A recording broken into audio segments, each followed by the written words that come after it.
kulijja koma nze ngenda kwerwanako nomination believingiramu. That is alien skin, that is his unruly character. Egenda okubeera ng'emusobozesa okutambula mu industry ya Uganda. Katono nnyo atudde ku alien skin. Omuyimbi omu ku basetinga pace mu industry ya mu music wa Uganda.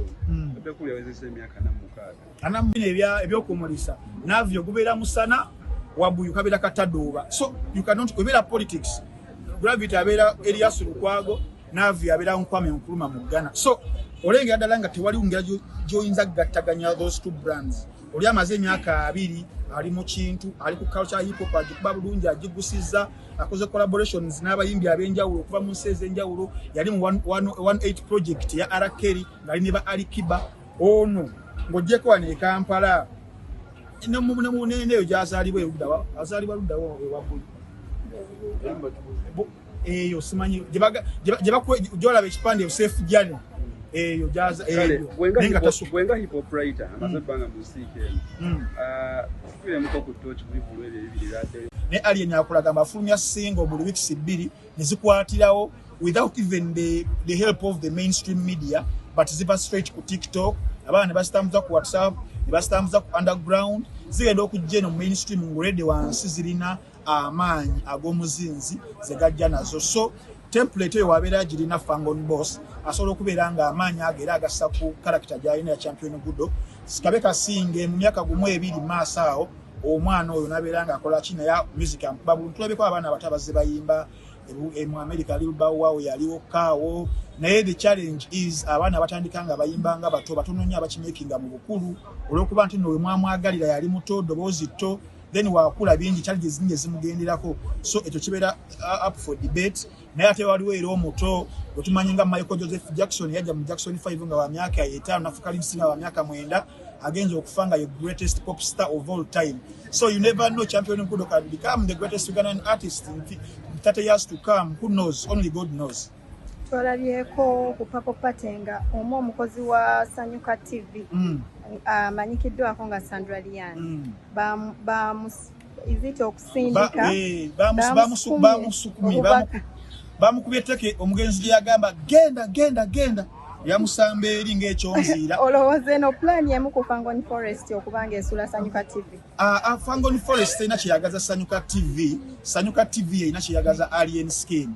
Era abantu bemwalabi bakasuka Sandra Lian omukulu w'omugere tebabadde na Fangon Forest babadde abawagizi abazze bagoberera ensonga zino. Obutalo luno nga yenkunyonyodde mabigakaawo nti Alien si ali mu kululwana ng'omuntu kubaga amanyi tagalina. Naye abantu nga abagamba nti there is a mission egenda mu maaso ey'omukutu guno okubeera ng'ekuba omwana. Era mwalabeko abagoberera ennyo nga waliwo ne operation egenda mu maaso ey'abantu abamu abakutezi remote nga bagala kudeditinga mu TV eyo mu TV ya mugundi ya system yaabwe okitegeera. So ago gonna ge bayita amaanyi g'abantu abamu badde mugalowereza mu politics ono ne kati Alien Skin akulaze nti ne mu music aleseyo people power amaanyi g'abantu. So bali mu kulwanira entalo ezo naye nga Abaganda bagamba nti eyeweeza omumba gwe bazikuba. SanyuKA TV kyekoze Alien Skin mugina emyezi 2-3 kyebakagikola ate kitono nnyo tekiweza wadde kwota ate n'ebirala bikyajja nabagambyeko mbu Steven Gisabi bagiyita abatanze manyi SanyuKA TV. SanyuKA TV sebo manyi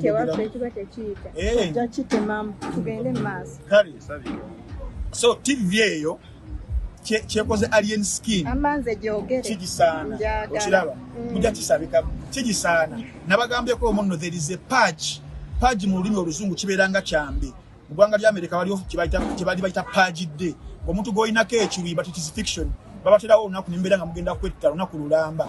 There is a page egenda okujja ku station yeyeemu nga bwe tukireko stations endala bajjewoko omuntu agoberera ethics because abantu beefumiitiriza kumanya nsonga zino zivuddewa. So nasooka n'amuleka addeyo keeri bakomparinge situations. Obulamu bwe yalimu mu kusooka tanagenda wa Fangon Boss Alien Skin n'obulamu bwabaddemu wa Fangon Boss then obulamu obw'okuddayo e Kawempe. Abantu bennyini ne bagamba omwana ali mu kubonaabona ekitalo kakomewo. So ebadde outcry y'abantu n'omulango ogwo nga balaba omwana azze mu mbeera enkadde gy'abaddemu okulaba muno Alien Skin yaddusezambwa okubanga amugjayo amuleete ate mu kirungi kyabyo amukolere show egenda okubeera ng'ejja maama we mu ghetto zaalimu bamuzimbira ennyumba n'omukolera business. Nkuwuliddeko ng'ogamba muno waliwo abantu abakuba alien skin. Bantu kyabo.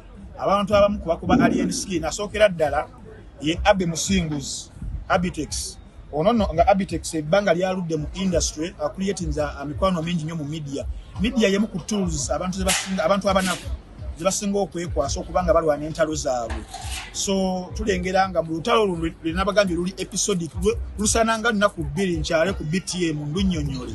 Nti Abitex akwata media company emwe best naggulu eyo eyajja mu lutalo luno nga naye etagudda twaguddwa olw'okubeera nti omukozi waayo omuba mu interview. So Abitex abakwata abaleeta balwana bakreatinga narratives zaabwe ez'okuba alien skin okitegeera. So mu characters eziri mu kukuba omwana alien skin yafukibwako amafuta g'abantu. Abitex Musinguzi Bajjo Pia Process Kafuuko Peter producer ali anika atyawo ku SanyuKA TV. SanyuKA nzikizibwa jogera.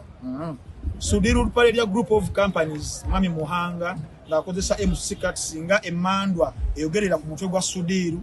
Tubalaba abantu bangi ne Taata Kalevu yennyini eyagana okujja mu bulamu bw'omwana ono myaka 8 wabula azze wano ng'omwana alina watuuseeko. So blocks za mirundi ngena nenga the mastermind is promoter Abe Musinguzi. Naye ng'olowooza music wa Champion Gudo ali mu lusuubo lwa kugwa oba music wa alien skin wa Champion Gudo tanaba kutestinga the test of time ya music. Enyimba zaalina olumu oba 2 we cannot judge oba career yegenda kustandinga ku music oba sikyo. Naye nga olaba the making of Champion Gudo si entirely mbuno muyimbi but waberawo situation ne vibe ebeerawo ne bajamingamu and they record for him a song or two. Achali muto nnyo naye wanasigala ne Fangon Boss who I believe is one of the top creative artists betulina. Olengera ennyimba alien skin zakubidde in the span of 2 years zenkanankana ne albums z'abantu abayimbi bemulina badde mugamba muno b'amaanyi nga babo bakubye ne album nga temuli wadde hit song n'emu. Ne alien akulaga bafulumya single buli weeks 2 ne zikwatirawo without even the help of the mainstream media but ziba straight ku TikTok abana ne basitambuza ku WhatsApp ne basitambuza ku underground zigenda okujja no mainstream ngolede wansi zirina amaanyi ag'omuzinzi zegajja nazo. So template eyo wabeera girijja koma nze ngenda kwerwanako nomination bilivingiramu that is alien skin that is his unruly character egenda okubeera ng'emusobozesa okutambula mu industry ya Uganda. Katono nyo atudde ku alien skin omuyimbi omu ku basetinga face mu industry ya mu music wa Uganda otekulya wezesa emyaka 6 bulijja koma nze ngenda kwerwanako nomination bilivingiramu that is alien skin that is his unruly character egenda okubeera ng'emusobozesa okutambula mu industry ya Uganda. Katono nyo atudde ku alien skin omuyimbi omu ku basetinga face mu industry ya mu music wa Uganda otekulya wezesa emyaka 6